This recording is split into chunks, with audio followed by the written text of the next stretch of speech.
What's up everybody, another beautiful day in the Dragon Isles, and today I'll be going over everything you need to know about gearing in 10.2. So with the new crest system in place from the previous major patch, Blizzard has tweaked it a bit. First of all, it no longer takes up bag space, and everyone liked that. They will now instead be tracked in the currency tab.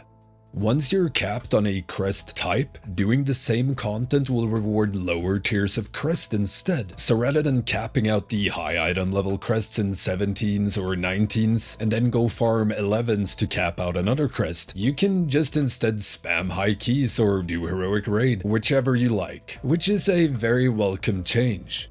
However, it is not all puppies and rainbows. We can now only get 90 crests per type per week, down from 150. However, there is a slight silver lining. You can now convert lower tier crests to higher tier crests. Of course, not on a pure conversion rate. You can currently trade 90 crests for 15 of the tier above. So say you trade in 90 whelpling crest, you'd get 15 drake crest. Now take these numbers with a pinch of salt. This can still very much change, but the fact that we can upcycle useless crest is something I welcome. Now, to be able to do this, you need to reach different eye level thresholds or brackets, kinda like upgrading gear without spending crests. So once you're at 450 item level in every slot, you can convert whelpling to drake. 463 is drake to Virm, and 476 in every slot to convert Virm to aspect. Again, numbers can change. They've also increased the cost for crafting gear. Previously, it was 45 crests to craft the enchanted crest. You need to increase item level on crafted items to its maximum item level. And it has now been raised to 60, meaning it will cost 2/3 of your weekly crest every other week. Now, as far as sparks goes, it will probably follow the same pattern as last patch, getting a full spark first week of the patch, then half a spark every week. This hasn't been confirmed as far as I know, so take it with a grain of salt. They've also added a cost when you assemble your spark, so you have to pay 250 flight stones to combine the spark halves.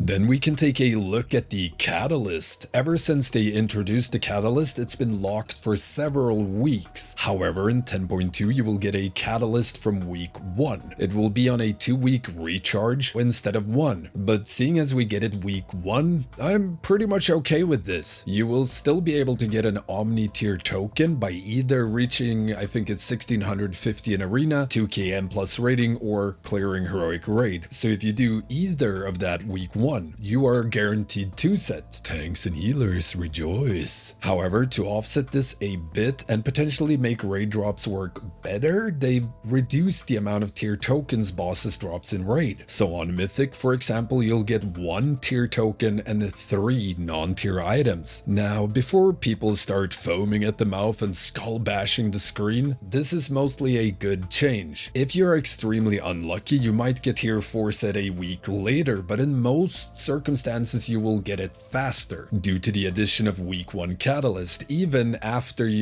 if you add in the 2-week recharge, you'll have 3 set guaranteed by week 3 without any additional drops. So having bosses drop more non-tier loot is better in the long run, at least according to me. Fight me in the comments. So why is this good? Regardless of which difficulty of raid you're farming or progressing, sooner or later you and your raid will be decked out in 4 set. So those tier tokens will mostly be wasted or turn into, can I roll for tertiary stats? I need leech. Meanwhile, half your raid might be missing trinkets or weapons or other stuff, so you'll have a higher chance on average to deck out your raid with non-tier items. I mean, it took me until long after we had cleared Sarkarth on Mythic before I saw the trinket from Forgotten Experiments, and I still have not looted the class trinket from Echoes. Granted, this is a very rare item, and those can go eat a big old bag of dick. However, Blizzard is trying to make very rare loot acquisition a tad better in 10.2 by having them separate from other loot table drops, so it will never contest with other drops. Either you get it or you don't. So on Mythic, for example, you'll get 4 items plus a very rare drop if it does indeed drop for you. Yeah. So it's slightly better than what it used to be. Instead of walking through burning glass barefoot, you now get to wear socks. So, slightly better. But hey, I'll take it. Perhaps next year I'll actually get one of those very rare items. Looking at you, Heronog Ring and Clash Trinket. And lastly, I wanted to talk about item level itself, as it is taking a giant leap going into 10.2. Dungeon gear starts at 441 and goes all the way up to 470 from a plus 19 key. And you're able to upgrade those items to 476, which is equivalent to heroic raid gear in Amirdrasil. And on Mythic, it goes all the way up to 489. And a few items like this fancy trinket that goes all the way up to 496, and I'm sure this will drop constantly.